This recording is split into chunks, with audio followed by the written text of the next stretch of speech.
இது ஒரு சற்று தாமதப்பட்ட தீர்ப்பாக இருந்தாலும் ஆரோக்கியமாக பார்க்கிறேன். 6 ஆண்டுகள் என்பது ஓரளவுக்கு விரைவுபடுத்தப்பட்ட தீர்ப்பாக இருந்தாலும் இதுல நீங்க பாத்தீங்கன்னா தொழில்நுட்பம் பயன்படுத்தப்பட்டிருக்கிறது. பெண்கள் துணிச்சலாக தங்களது கம்ப்ளைண்ட்ஸ் பதிவு செய்திருக்கிறாங்க. இதெல்லாம் ஒரு ஆரோக்கியமான ஒரு விஷயமா பாக்குறேன்.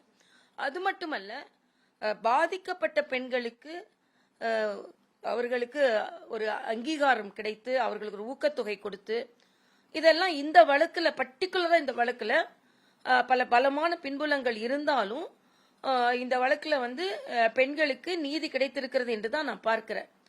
ஆனா அதே நேரத்தில் இவங்களுக்கு ஆயுள் தண்டனை, சாகும் வரை ஆயுள் தண்டனை என்று வரும்பொழுது அவர்கள் நாளும் நாளும் தாங்கள் செய்த குற்றத்தை நினைத்து அவர்கள் பரிதவிக்க வேண்டும். ஏனென்றால் அப்படிப்பட்ட தண்டனைகள் கொடுக்கப்படும் பொழுதுதான் இதை போல ஒரு குற்றம் செய்ய தூண்டுபவர்கள், குற்றம் செய்ய நினைப்பவர்கள் நமக்கு வாழ்நாள் முழுசும் சிறையில கடக்க முடியாதுன்ற ஒரு எண்ணமாவது அவர்களுக்கு தோன்ற வேண்டும். இதுல என்னன்னா, சட்டத்தின் ஓட்டை சில நேரங்களில் இவர்களை காப்பாற்றி விடக்கூடாது என்ற எண்ணம் எனக்கு இருக்கிறது. உதாரணத்திற்கு வயதை வைத்து எங்களுக்கு சலுகை அளிக்க வேண்டும் என்ற நிர்பயா கேஸ்ல கூட அதான் ஆச்சு.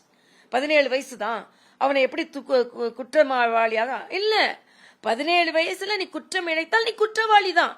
அந்த காலத்துல தெரியாமல் குற்றம் செய்த இளைஞர்களுக்காக ஏற்படுத்தப்பட்ட சட்டம் தெரிந்தே மிருகங்களாக நடந்து கொள்பவர்களுக்கு சலுகை காட்டக்கூடாது என்பதில் நாம் கவனமாக இருக்க வேண்டும்.